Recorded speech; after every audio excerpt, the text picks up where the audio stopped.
حسن علیہ الصلوۃ والسلام کی شہادت کے بعد آپ کی تدفین کا جو مسئلہ ہے کہ کس نے آپ کو قبر رسول صلی اللہ علیہ وآلہ وسلم آپ کے اپنے نانا کے پہلو میں دفن ہونے سے روکا، اختلاف ہے، تاریخ میں اختلاف ہے، لیکن اس اختلاف کے باوجود جو اہل سنت کے محققین نے، علماء اور محدثین نے لکھا، ان باتوں کو کس قبرستان میں لے جا کے دفنایا جائے گا۔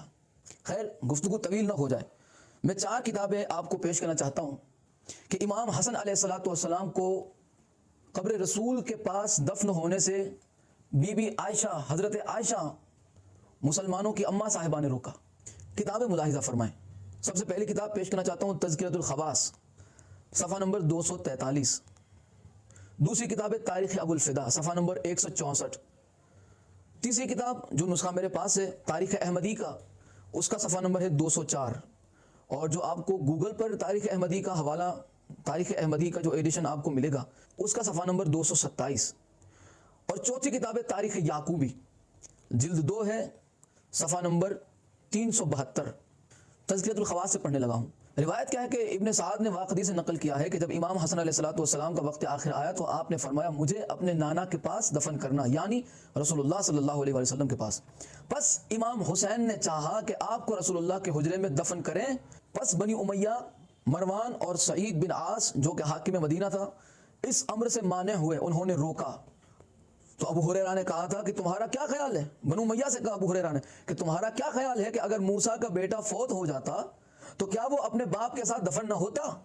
پھر ابن سعد نے کہا کہ حضرت عائشہ بھی ان کے ساتھ تھیں، وہ کہنے لگی کہ رسول اللہ کے ساتھ کوئی دفن نہیں ہو سکتا۔ یہ ہے بی بی عائشہ۔ یہاں آپ کے بڑوں نے لکھا کہ وہ بی بی عائشہ تھی کہ جنہوں نے امام حسن علیہ السلام کو رسول اللہ کے پہلو میں دفن ہونے سے روکا۔ اور تاریخ احمدی میں تو اس روایت میں غور طلب الفاظ ہیں، توجہ فرمانے والے الفاظ ہیں۔ لکھتے ہیں کہ حضرت عائشہ نے کہا کہ روضہ رسول میرا گھر ہے۔ اس پہ آپ کی تھوڑی توجہ میں خصوصاً چاہتا ہوں۔ کیا کہا حضرت عائشہ نے کہ روضہ رسول تو میرا گھر ہے، میں اجازت نہیں دیتی کہ حسن اس میں دفن ہوں۔ چنانچہ امام حسن کو بقیع میں دفن کیا گیا۔ تو یہاں پہ میں آپ کی توجہ اس بات پہ دلانا چاہتا ہوں کہ بی بی عائشہ نے یہ دعویٰ کیسے کر دیا کہ روضہ رسول میرا گھر ہے، جبکہ خود بی بی عائشہ کے ابا کے قول کے مطابق رسول اللہ تو کوئی جائیداد چھوڑ کے ہی نہیں جاتے، رسول اللہ کی تو وراثت ہی نہیں ہوتی۔ جب رسول کی اولاد کو ورثہ نہیں مل سکتا، رسول کی اولاد کو میراث نہیں مل سکتی، تو بی بی عائشہ تو زوجہ ہیں۔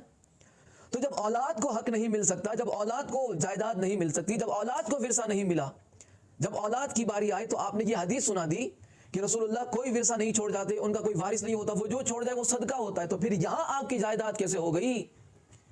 یہ بے ایمانی اہل بیت کے ساتھ کیوں ہو رہی ہے؟ پہلے سے آج بھی وہی بے ایمانی چل رہی ہے، پہلے بھی وہی بے ایمانی ہو رہی تھی۔ تو یہ چیز آپ نے غور فرمائی کہ کیسے اہل بیت علیہ السلام کے ساتھ ہمیشہ ناانصافی ہوتی آ رہی ہے۔ یہ کوئی توہین والی بات نہیں ہے، یہ کسی کی توہین نہیں ہے، اس میں یہ حقائق ہے۔ حقائق سننے کے بعد اگر آپ کو ایسا لگتا ہے کہ آپ کے بزرگوں کی توہین ہو رہی ہے تو توہین تو یہ آپ کے بزرگ کر رہے ہیں، آپ کے بزرگوں کی توہین آپ کے بزرگ کر رہے ہیں۔ اور تاریخ یعقوبی میں بھی مختلف الفاظ کے ساتھ بہت سی وضاحت کر دی گئی کہ کس کو کتنی محبت تھی خاندان رسول سے۔ اب آپ دیکھ لیں بی بی عائشہ کا کردار اس وقت کیا تھا کہ جب امام حسن علیہ الصلوۃ والسلام کا جنازہ مبارک قبر رسول کے پاس پہنچا، تو اب آپ دیکھیں یہ خچر والی بات جو آپ کو ہمیشہ مجلسوں میں سننے کو ملتی ہے، یہ کوئی بناوٹی نہیں ہے، یہ لکھا ہے کتابوں کے اندر۔ روایت ملاحظہ فرمائیں۔ حضرت عائشہ سفید خچر پر سوار ہوئیں اور کہنے لگی اپنے گھر میں میں کسی کو اجازت نہ دوں گی۔ تو قاسم بن محمد بن ابی بکر نے آپ کے پاس آ کر آپ سے کہا اے پھوپھی، کیا آپ چاہتی ہیں کہ سفید خچر کی جنگ بھی بیان کی جایا کرے؟ پس حضرت عائشہ واپس چلی گئیں۔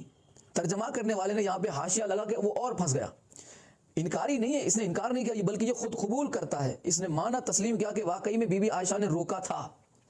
پھر کہتے ہیں حاشیے میں وضاحت کر رہے ہیں جناب کہ جس حجرے میں رسول اللہ صلی اللہ علیہ وآلہ وسلم دفن ہیں وہ حضرت عائشہ کا ہے، کوئی شخص اس میں آپ کی اجازت کے بغیر دفن نہیں ہو سکتا، اور آپ کی مرضی ہے، جسے چاہے اجازت دیں جسے چاہے نہ دیں، اس میں کوئی اعتراض کی بات نہیں۔ آپ نے دیکھا یہ انکاری نہیں ہے، مان رہے ہیں یہ بھی۔ سوال یہی میں کرنا چاہتا ہوں دوبارہ کہ جب رسول اللہ کچھ چھوڑ کر ہی نہیں جاتے جائیداد، تو اماں جان کو یہ حجرہ کیسے ملا؟ آپ کا حق اس پہ کیسے آ گیا؟ آپ کو کس نے یہ حق دے دیا کہ آپ اجازت دیں یا روکیں؟ یہ کس نے آپ کو حق دے دیا؟ جبکہ حق تو اولاد کا ہونا چاہیے تھا۔ تو جو جائیداد رسول اللہ کی شہزادی کو نہ ملی، جو وراثت رسول اللہ کی بچی کو نہ ملی، رسول اللہ کی ایک لوتی وارث کو نہ ملی، وہ ان کی ازواج میں تقسیم ہو گئی۔ تو یہ اہل سنت کتابیں تھی کہ جس سے آپ کی خدمت میں پیش کیا گیا۔